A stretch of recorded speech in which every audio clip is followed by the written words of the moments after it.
I think most of you probably know Tom Woods. He's a very prolific speaker, very prolific writer, very prolific teacher, author, scholar. He appears on major networks frequently.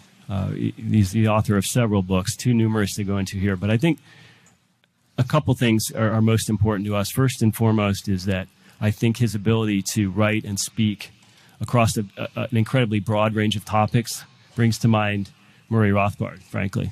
And also his output, just the sheer output of Tom Woods, is something that I think most academics could only aspire to. Obviously, he has multiple degrees, Columbia and Harvard, allegedly. And I think I'll just introduce him finally by saying that everyone at Mises is extraordinarily proud that Tom is associated with the Mises Institute. Tom.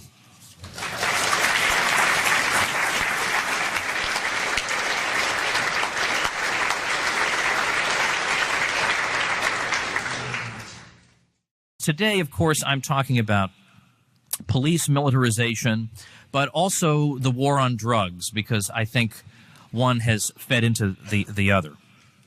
And every time I hear the federal government use some phrase involving war, it just sounds so Kremlin-esque to me. It reminds me of Richard Nixon's war on cancer. Now, most people have probably forgotten Nixon's war on cancer because, of course, we cured cancer under the Nixon administration, so why would we need to think about it? But he did promise, though, that at least by 1977 we would have wiped out cancer. It's a typical messianic presidential statement. Sounds like something right out of Nikita Khrushchev. Citizen, we're going to have a life expectancy of 180 by 1981. And everybody knows this is false, but I think some people probably bought the Nixon war on cancer. You know, we are the government, after all. These are all our designated agents, and they wouldn't mislead us. Well, the war on drugs, as I say, has definitely played a role in the militarization of the police, and we're going to try and look at why that is. The title of my talk has to do with economics. Economics, of course, really is everywhere, and there are certain economic factors that have played into what we've seen, the transformation that we've seen in your typical local police into the paramilitary outfit we observe today. First point I want to make is the great point that Mises himself made in 1920 in his great essay, Economic Calculation in the Socialist Commonwealth. And there he identified the fundamental problem at the heart of traditional socialism, not Sweden-style socialism, real socialism where private ownership of the means of production is forbidden. And what he showed in there, for reasons you can discover if you read the essay, I have a YouTube, I think, called Why Economic Freedom? Here's Why, and I give a layman's overview of the socialist calculation problem. But the point that he identified is that the Socialist Planning Board does not have access to prices for the means of production.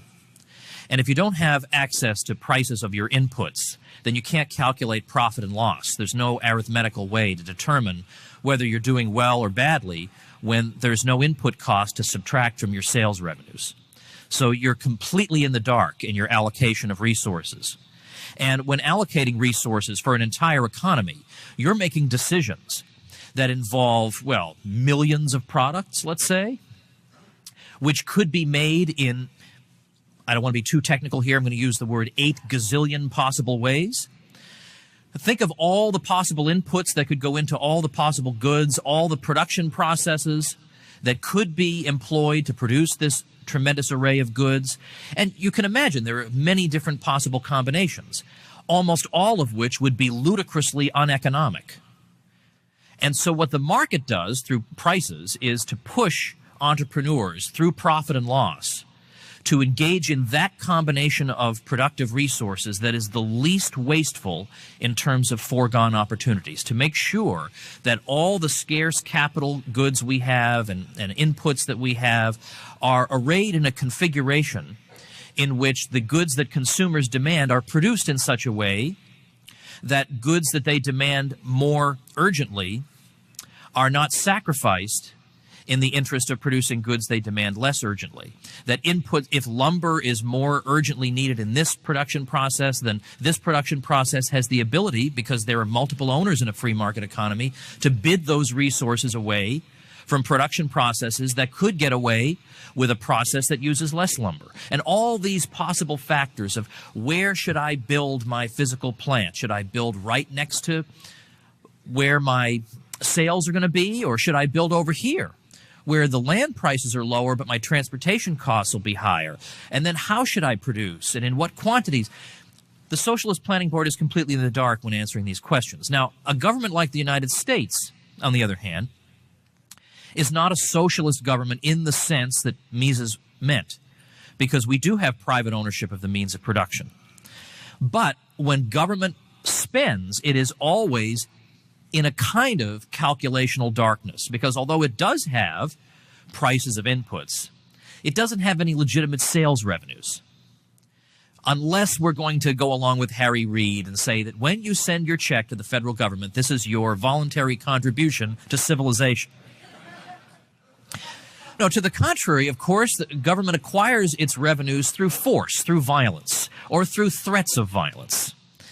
I can't remember who said this, forgive me, but somebody once said, just think of it this way. If you get a telephone call from the IRS or from Apple Computer, which one are you more frightened of, right? I mean, so there is that, that mailed fist, beneath all this talk about contributions and civilization. Now, what results from this that's relevant for us today is that, as Jeff mentioned, there is no profit and loss feedback mechanism in the case of security services that are provided by the government. So how do they know what to provide, what types of services to provide? Let's give them the benefit of the doubt that they wanted to provide us with something good. Even if they wanted to, it'd be hard for them to know exactly how. Should they have 8,000 judges or 25 judges? What should the police be doing? What should the priorities of the police be? How many police should there be? You might say we should have as many police as possible. Okay, but obviously we're not going to hire 150 million police. Every police officer is somebody who's taken away from some other productive employment. So we have to use the feedback of the market to sort all this out, but there is no such feedback. And so what we've seen instead is that the government makes its own priorities for what the police should do. Not what the people want, but what the government wants. And the result has been what an old writer acquaintance of mine used to call anarcho-tyranny. Now, he meant it in a different sense, but I love that term, anarcho-tyranny. It's anarcho in the sense that the things you might theoretically want police officers to do, basically police offices all over the police departments all over the country do terrible jobs at. Like if you were to find out the percentage of murderers or burglars who are actually caught, found guilty, legitimately found guilty, and punished, you would be shocked at how low it is. You wouldn't even be sitting here. You'd be out stocking up on weapons if you knew how low it is. And of course, they don't want you to know how low it is, but it's low. It's low. Single-digit percent, maybe? Very low. So they're terrible at that. You get the sense they're not even trying. On the other hand, one thing they are great at is shows of force and intimidating the public. That they're excellent at. They're excellent at going after people who have never done any physical harm to anyone, but ingest a substance that the state doesn't want them to ingest. They are excellent at that. In fact, they're so excellent at it that the United States has a greater prison population than any country in the world. And I don't mean per capita or on a percentage basis, as you might think. I'm talking absolute numbers. Absolute numbers. More prisoners in the U.S. So in this regard, you have to say, when it comes to destruction, they do a decent job. Like making things, providing civilized life. Well, they're not so good at that, but destroying things, ruining people's lives, that's what they specialize in, the state. And so what we have is anarcho-tyranny. They don't protect you against threats to your life and property, but they do make sure that peaceful people who were never going to hurt you are stuck in cages being raped. because that's the most humane solution to somebody's drug problem. When they get extra money for doing this by means of asset forfeiture laws, well, the choice is pretty easy. Am I going to investigate your home break-in? I don't think so. I still remember an incident when I was in graduate school. I was at Columbia University, and I'd never really lived in that sort of a city before. And a friend of mine from Connecticut came to visit. While we were having dinner, his car was broken into, and some items were stolen. And it so happened that a police car was driving by, so we flagged him down, and we said, look, my car was just broken into, and he told us that was a real shame and drove away. Another point before getting into specifics, when people want something, the market will supply it to them. That is the law that government is fighting its best against. People will get what they want one way or another. And then finally, there are vested interests at stake in the police militarization and in the drug war. And this is why I think it's so disillusioning for young people when they say to themselves, look, I was the captain of the high school debate team, so I can make a really good argument against the war on drugs. So if I just make that argument, the war on drugs will just melt away. It doesn't matter what your arguments are. People's livelihoods are at stake here. You can take your arguments and stick them. Doesn't matter. There are vested interests at stake, economic interests. Two investigative journalists summarize the situation this way. Many police, including beat cops, now routinely carry assault rifles.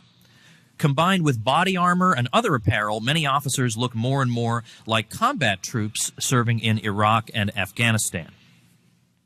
Paul Craig Roberts, who served in the Reagan administration, reports today 17,000 local police forces are equipped with such military equipment as Black Hawk helicopters, machine guns, grenade launchers, battering rams, explosives, chemical sprays, body armor, night vision, and armored vehicles. As John Whitehead puts it, what began with the militarization of the police in the 1980s during the government's war on drugs has snowballed into a full-fledged integration of military weaponry, technology, and tactics into police protocol. For example, in 1981, Congress passed the Military Cooperation with Law Enforcement Act. Oh, that sounds good. Which granted the military the power to help local police forces wage the war on drugs by sharing equipment, training, and intelligence. In 1997, Congress approved the 1033 program, which allows the Secretary of Defense to transfer surplus military supplies and weapons to local law enforcement agencies without charge. They just have to pay shipping. Oh, that's true, by the way. They just have to pay shipping. There's no Amazon Prime for this. They're getting assault rifles, mini tanks, grenade launchers, and my personal favorite, remote-controlled robots. In Oxford, Alabama, the 50-person police force there now has $3 million worth of equipment, M16s, infrared goggles, and an armored vehicle. In Des Moines, the police have two $180,000 bomb robots. In Montgomery County, Texas, the Sheriff's Department owns a $300,000 surveillance drone. In Cobb County, Georgia, the police have an amphibious tank. What on earth could be happening across the country? In Richland County, South Carolina, the police have a machine gun-equipped armored personnel carrier called the Peacemaker.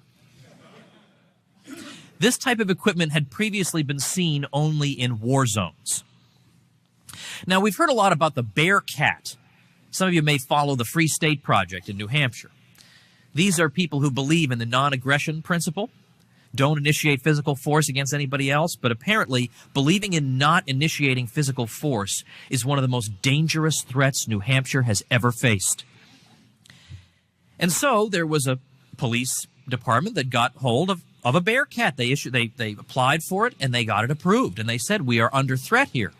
Domestic threat, because we've got the Occupy movement and we've got the Free State Project, who have never hurt anybody. Never. Here's what the Bearcat is. It's a 16,000-pound bulletproof truck with battering rams, gun ports, tear gas dispensers, and radiation detectors. Costs almost $250,000, and it's been sold to over 500 local agencies. I had somebody on my program not long ago who talks about how to deal with the police, and he's got frequently asked questions pages, what to do if you're stopped, what to do if there's a policeman at your door. I said, I need a new frequently asked question. What to do when there's a bear cat outside your house? We can trace the decay of American society on the basis of the types of topics we need to cover in frequently asked question pages. In 1980, there were fewer than 3,000 reported SWAT raids. And now the number is believed to be over 50,000. 3/4 of these are drug raids, and most of these are low-level drug raids. So I'm grateful to these two folks I mentioned for writing their books this year, because they really opened my eyes to a lot of this. I sort of knew this sort of on a casual level, like I'd see headlines just like anybody else would, but I didn't have an intimate acquaintance with this stuff the way I do now. Already by the late 1980s, nearly every city with at least 100,000 people now had a SWAT team or was on the way to getting one. Now, a few stories that indeed I acknowledge are anecdotal, but highly revealing. There was at one time something called the Law Enforcement Assistance Administration at the federal level, and it handed out money and equipment to police departments, and the director was a guy named Don Santarelli. And he recalls, this is already in the early 70s, he's already recalling this. He says, they didn't, talking about local police departments, they didn't value education or training, they valued hardware. Whether it was armored personnel carriers, tanks, whatever, they were asking for it. Los Angeles, heaven help us, wanted a submarine. He said anything the police chiefs could dream up to make themselves look more fearsome, they wanted. I like these statistics, too, by the way, to show how delusional people were on this subject of the war on drugs. Let me point out, by the way, I'm the squariest person probably who ever lived. Super square. I've got 4 kids with a 5th on the way. I drive a minivan. We're as bourgeois as can be. I have never ingested any illegal substance in my life. I am as dull and boring as can be. But I believe in the great principle of mind your own business. And, well, thanks for, hey, what can I say? I'm a great guy. Mind your own business. But what I don't like, I don't like being lied to. Like, I'm not going to use marijuana, but I don't want to be lied to about it. I don't want that second-grade film strip that we got, where they're showing, here's the guy, the first day he uses it, and he looks like pretty much a normal person. Here he is on the 17th day, and he's like, like an old crone, with a cane, and here are his lungs, and it's just like somebody took a black crayon, and there are health issues related to marijuana, but for heaven's sake, right? Nobody's overdosing on it. Really. So I don't like that. And in particular, it seems like because this war on drugs has penetrated into the American consciousness so much as something we must declare victory in. Now, it's breaking down a little bit, but there are a lot of people who wouldn't even consider having a different thought on this, that they're willing to believe anything about it. So in 1972, Richard Nixon claimed that every year heroin addicts were stealing the equivalent of $2 billion worth of property. George McGovern even said they were stealing $4.4 billion worth of property every year to get their fix. Charles Percy, an Illinois senator, said they were stealing between $10 and $15 billion worth of property every year. Turns out the total value of all reported stolen property by everybody, heroin addict or not, in the United States in 1972, by everybody, $1.2 billion. Everybody. According to Nixon, every year heroin addicts were engaging in 365 million burglaries. You want to know the total number of burglaries committed by heroin people and non-heroin people put together in 1971 in the U.S.? 1.8 million. And yet, I mean, did anybody call him on this? Like, that's a preposterous fake. You know, people just accept it. Well, look, the government has identified a danger. And why? What possible interest would the government have in exaggerating a danger? I don't see it. But here's an anecdote, though, that I like because it's extremely revealing.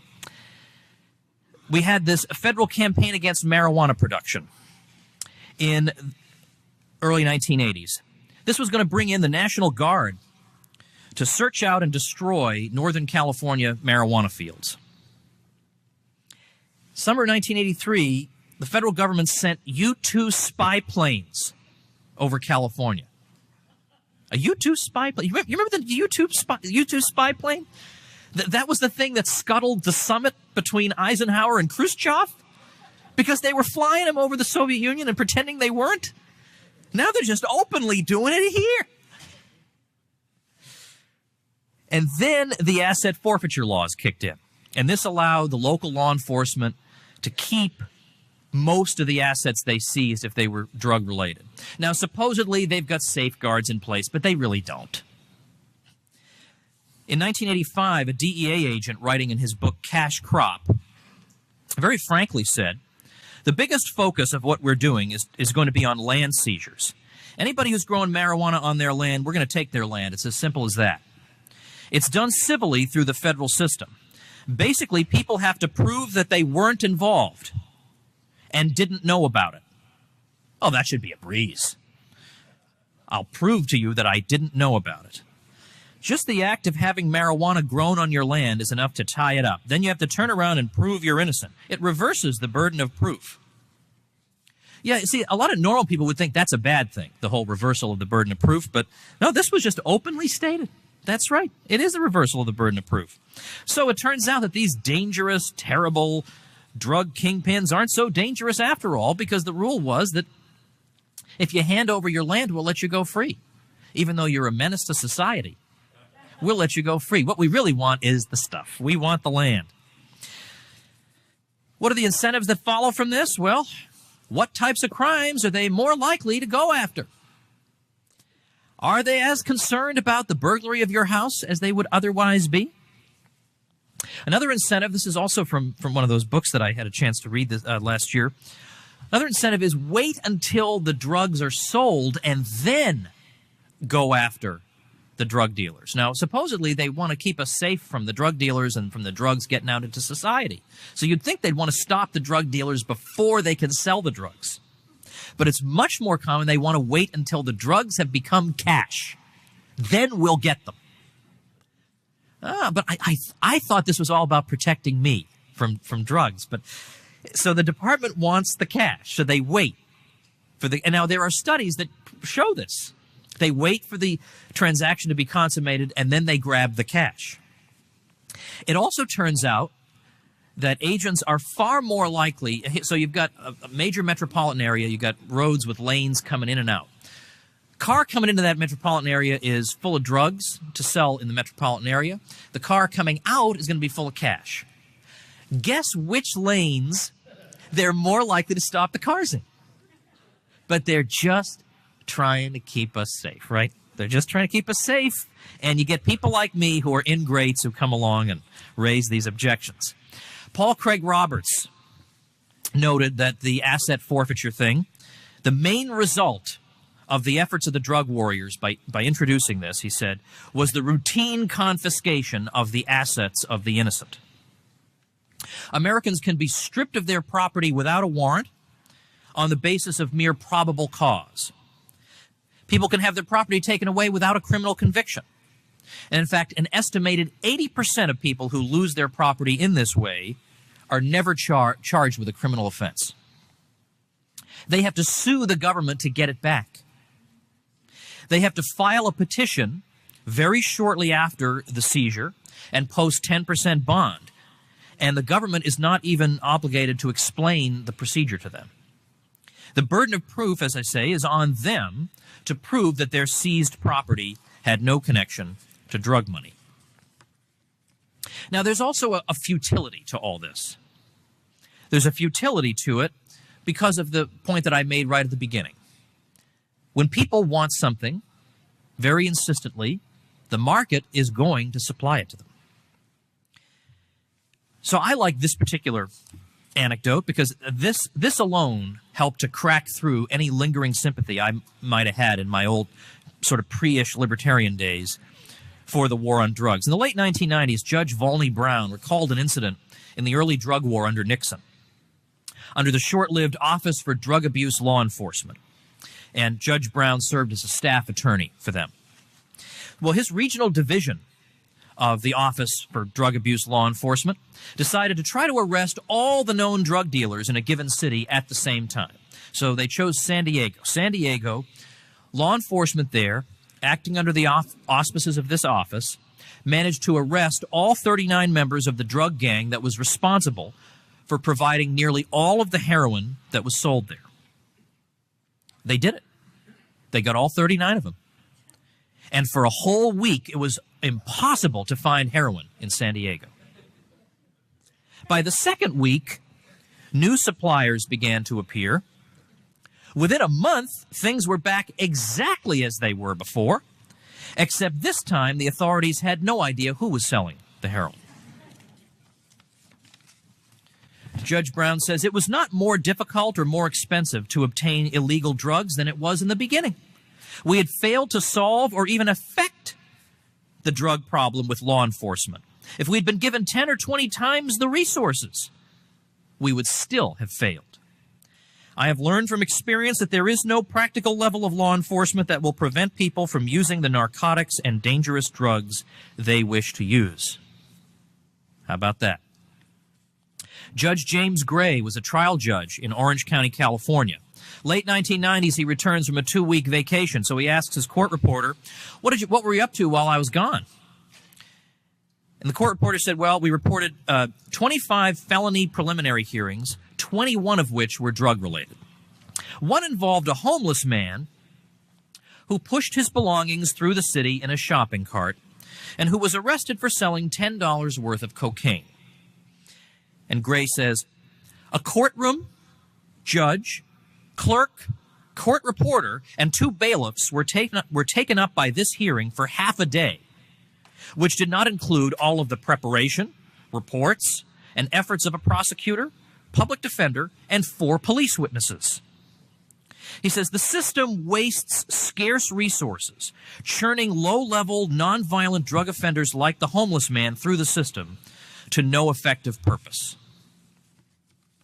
Now, the nature of the drug war tends to push things in this way, because the drug war is dealing with what are sometimes called by libertarians victimless crimes. And a lot of people think the term victimless crimes is a cold and heartless term to use, because if you have a loved one who has a drug problem, there is no doubt a great deal of emotional and spiritual anguish that accompanies that, and nobody denies that. When we say victimless, we're talking about in the traditional sense of having your person or property physically invaded.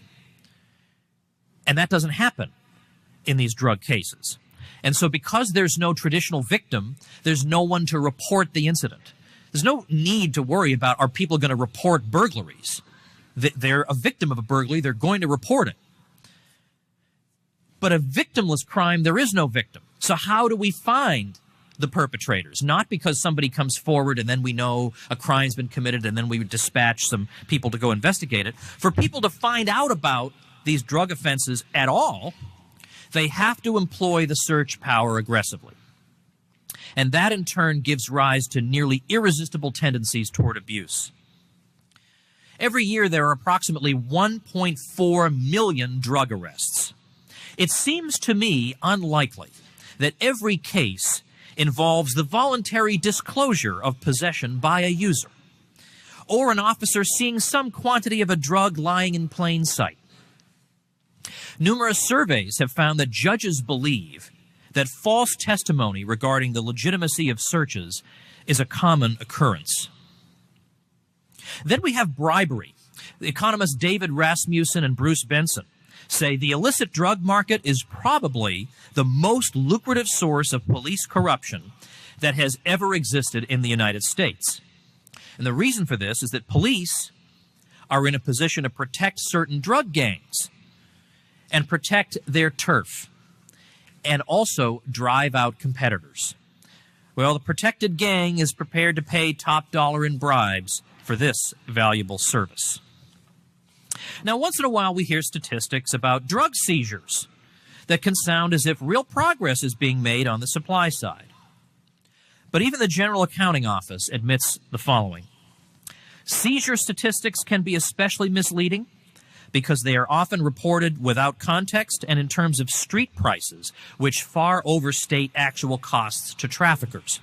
Arrests and seizures are significant only when they help raise costs and risks enough to deter traffickers, and there is no indication they are approaching that point. In fact, it's been said that in order to achieve such a goal, it would be necessary to interdict 75% of all drugs, a figure, needless to say, that has never remotely been approached. Now, even if all this suddenly became possible, would-be users would just turn to household products. You can use paint, you can use glue, you can use gasoline, you can use various cleaning agents as inhalants. So maybe a paramilitary police state is not the solution to this problem. Maybe this is a family problem. Maybe this is a problem for friends to deal with. And in fact, your friends can't often deal with your problem because of the drug war. I talk about this is the best book I've written that no one's ever heard of. It's called Rollback. I had a couple of New York Times bestsellers. This one, though, they made it, the publisher, I think, was uncomfortable with how radical it was because my proposed title for the book was Why Everything Should Be Abolished, and they didn't like that. So they thought that was too radical. So instead, they made it look safe, and they made it look like I was just against Obama.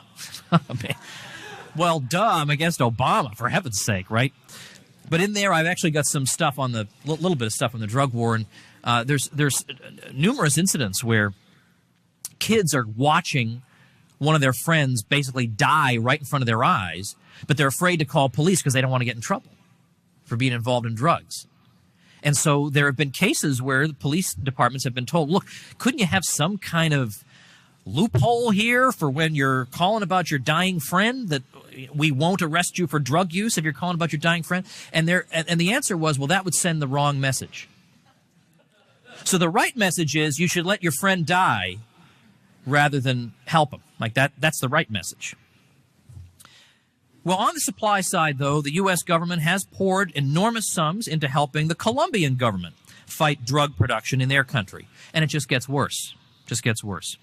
Law enforcement in Colombia admits it solves 5% of all crimes. Most murders are not even investigated. By the late 1990s, over 130 mayors in Colombia had been killed. By 1999, half of the remainder were threatening resignation. The situation was impossible. And yet, the production of coca plants continued to set all-time records, with producers able to create new supplies faster than military helicopters could destroy them. Now, this all seems pretty hopeless, right? It seems like this is hopeless. There are vested interests here that make money off the seizures, that they need this for their budgetary requirements, that become more powerful. And there are some people who like to exercise power over other people, who like to terrorize people, who like to exploit the position of dominance that they hold over others. And so it seems as if no matter how much you argue, there's no way you can win because the vested interests are firmly entrenched. But what would a Mises circle be without a note of hope? And of course, I'm Tom Hope Woods, right? That's what I'm all about, giving you folks hope. There are a couple of reasons for hope on this. If that were true, that vested interests are always going to dominate, and a lot of public choice economists are this way. You know, you'll never get rid of that sugar quota because it benefits a concentrated few and the costs are dispersed, so no one will ever organize against it. And there is that is a compelling argument, and it is going to be hard to get rid of the sugar quota and things like that. That's true. That's a good point. But that's not absolutely true, because there are times that the general public becomes ideologically aware, and they will overturn things that benefit concentrated groups. The whole Soviet Union collapse was an example of that. The apparatchiks all benefited from that system. And yet, in Eastern Europe, it just came down. In Washington and Colorado, We've seen what people have done there with regard to the drug war and marijuana. Very, very interesting development, and it's to the point where the federal government feels like it would be a hopeless, fruitless use of resources to try to stop it. Now, I know you're thinking, but isn't that what the government specializes in, hopeless, fruitless uses of resources? Yes. But typically, you will have a lot of times, you'll have a president or a regime that wants to conserve its political capital. And the expenditure of political capital that would be necessary to go in with tanks and engage in raids all throughout those states is simply too great. So it's not being done. The homeschooling movement is very similar to this. And this seems odd to juxtapose marijuana with homeschooling, because oftentimes these groups don't meet together. But it's the same principle. With homeschooling, it started off as something only crazy people did. You're doing what? Is that even legal? What are you doing? Now it's to a point where so many people are doing it that it would be, for all their tanks and bearcats and peacemakers, it would be impossible for the federal government to overturn that. And yet, talk about vested interests. The teachers' unions, all the different institutions that uphold the traditional American institution of indoctrination by government education, all those things are still in force, and they could not stop this thing. So it turns out that for all their technological advancement and all the huge equipment they have, public opinion can still trump it. It's the old view that we go over here a lot at Mises events, that public opinion ultimately, if the public won't approve of something, if the public won't even approve of it in the form of passive resignation, then the sphere of liberty expands. That is what the Mises Institute does. Now, I took a little longer than I had allocated to me because we were a little bit ahead of schedule. So I thought, well, I'm up here. I might as well just keep talking. That's what I've been doing, as you noticed. But I want to leave you with Murray Rothbard. That's a very good way to leave people. Rothbard thought that what the state tries to do is bamboozle the public and to portray itself as a wonderful institution that's just out to bring about the public good. It has no interests of its own that are different from yours. In fact, you are the government, really.